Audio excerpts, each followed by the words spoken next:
Hello everyone, आज हम Wurtz reaction के बारे में पढ़ेंगे। वुड्स रिएक्शन में क्या होता है, किस तरीके से वुड्स रिएक्शन में रिएक्टेंट प्रोडक्ट में कन्वर्ट होता है, क्या हम रिएक्टेंट लेते हैं और क्या प्रोडक्ट बनता है, उस रिएक्शन को हम यहाँ डिस्कस करेंगे विथ मैकेनिज्म। तो हम स्टार्ट करते हैं वुड्स रिएक्शन। Let's start. यहाँ पे वुड्स रिएक्शन देखते हैं। रिएक्शन कैसे होती है? वुड्स रिएक्शन में हम दो एल्किल हैलाइड मॉलिक्यूल लेते हैं, दो मॉलिक्यूल लेते हैं एल्किल हैलाइड के। उसकी रिएक्शन हम सोडियम मेटल के साथ में कराते हैं। सोडियम मेटल लेते हैं, यहाँ पे मेनली जो मेटल लिया जाता है वो सोडियम मेटल लिया जाता है।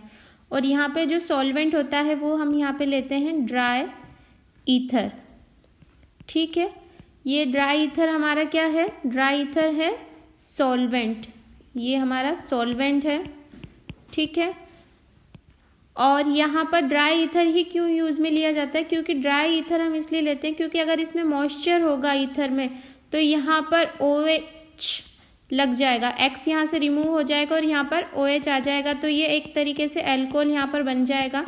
इसलिए हमको यहाँ पर ड्राई ईथर ही काम में लेना होता है, ना कि मॉइस्चराइज ईथर या नॉर्मल ईथर लेंगे तो उसमें वाटर मॉलिक्यूल तो होंगे, और वाटर मॉलिक्यूल होंगे तो यहाँ पर ये X मॉलिक्यूल रिमूव होकर यहाँ पर OH लग जाएगा तो एल्कोहल बन जाएगा। तो इसमें हमको नेसेसरी कंडीशन होती है कि ड्राई ईथर यूज़ में लेते हैं और सोडियम मेटल के साथ में दो एल्किल हैलाइड की रिएक्शन यहाँ पे कराई जाती है।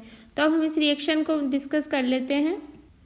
तो यहाँ पर प्रोडक्ट बनता है, दो एल्किल हैलाइड मॉलिक्यूल लिए हैं, सोडियम मेटल है और ड्राई ईथर है, तो उससे हमारे यहाँ पर प्रोडक्ट बनेगा। यहाँ पर वुड्स रिएक्शन में यहाँ पर प्रोडक्ट बनेगा एल्केन, यानी दो RR यहाँ पे हम मॉलिक्यूल जोड़ देंगे तो एल्केन बन जाएगा। ये है हमारे एल्केन, और साथ में इसमें बाय प्रोडक्ट 2NaX।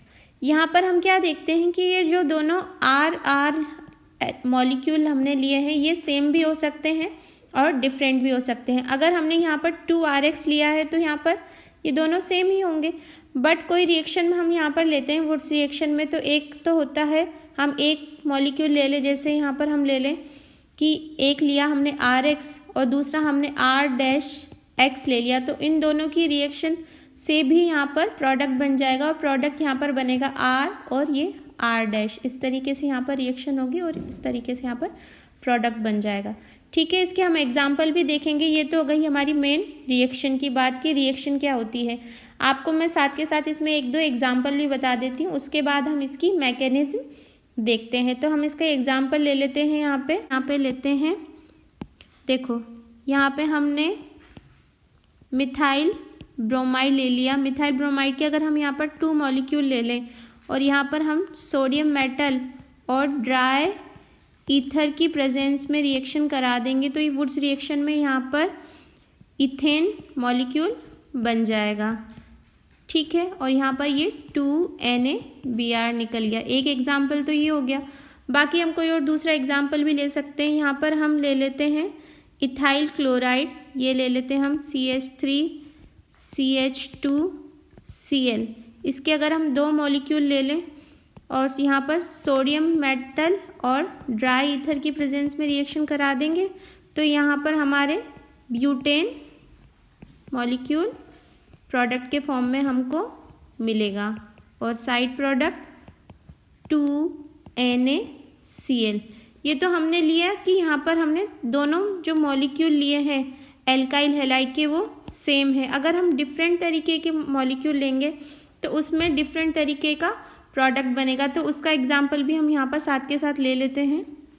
तो हम यहाँ पर देखते हैं कि ये 2 मॉलिक्यूल लिया हमने, एक तो लिया है इथाइल क्लोराइड और एक हमने लिया है मिथाइल क्लोराइड। मिथाइल क्लोराइड और इथाइल क्लोराइड की रिएक्शन अगर हम ड्राई ईथर की प्रेजेंस में सोडियम मेटल के साथ कराएंगे तो यहाँ पर किस तरीके से प्रोडक्ट मिलेंगे। एक कॉम्बिनेशन तो हमारे इस तरीके से बनेगा कि CH3 और ये C2H5 कंबाइन होकर प्रोपेन बना दें, जैसे CH3 CH2 CH3 एक मॉलिक्यूल प्रोपेन का बन गया यहाँ पर। ठीक है, और यहाँ पर 2 CH3 भी तो आपस में जुड़ सकते हैं क्योंकि सॉल्यूशन के अंदर रिएक्शन होती है, तो ये तो ज़रूरी नहीं है कि ये A रिएक्टेंट और ये B रिएक्टेंट है, दोनों मॉलिक्यूल A और B के ही कंबाइन हो। सॉल्यूशन में तो A भी बहुत ज़्यादा होगा और B भी होगा, दोनों होंगे तो प्रोडक्ट में हमारे से CH3 दो AA अगर आपस में जुड़ जाएंगे तो यहाँ पर इथेन मॉलिक्यूल बन जाएगा, ठीक है।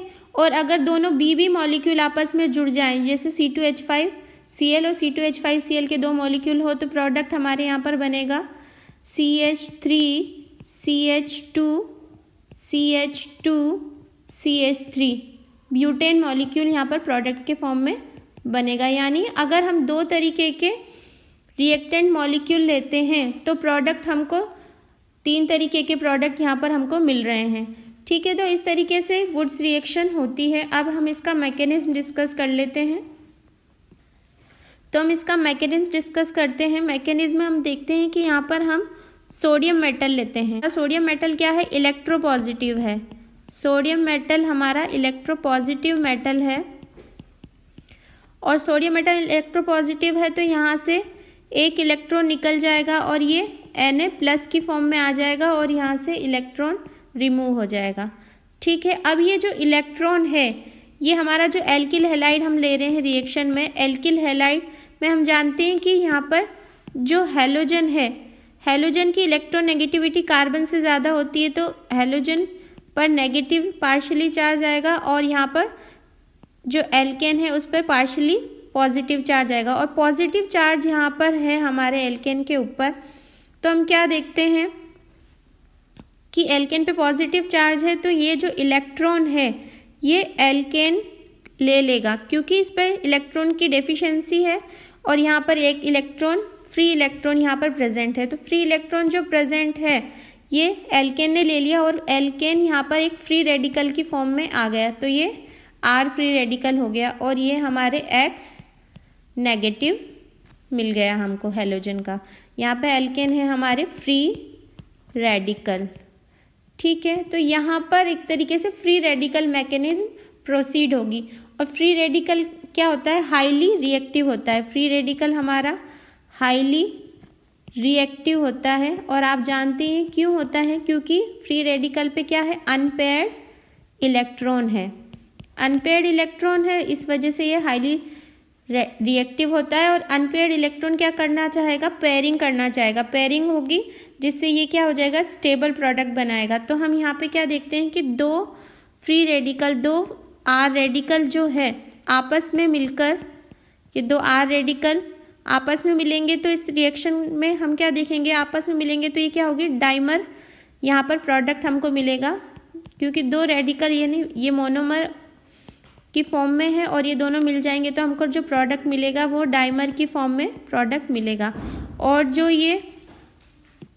और ये जो प्रोसेस है हमारी ये है डाइमराइजेशन। ये प्रोसेस यहाँ पर जो हुई है वो हुई है डाइमराइजेशन की प्रोसेस हुई है, जिससे दो मोनोमर आपस में एक डाइमर प्रोडक्ट बनाते हैं।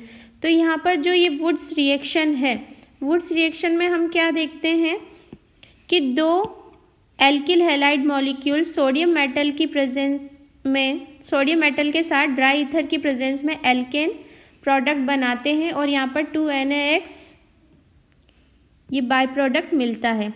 यहाँ पर ये जो एल्केन है ये सेम भी हो सकते हैं और डिफरेंट भी हो सकते हैं, जिसके एग्जाम्पल हमने यहाँ पर डिस्कस करे हैं।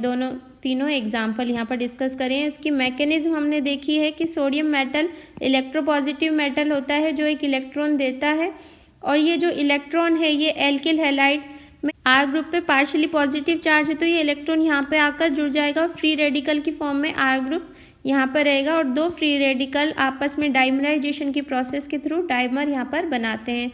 तो इस तरीके से वुड्स रिएक्शन यहाँ पर होती है। वुड्स रिएक्शन का मैकेनिज्म, वुड्स रिएक्शन कैसे होती है, इसके एग्जाम्पल आई होप आपको समझ में आए होंगे। आज के लिए बस इतना ही। Thank you so much.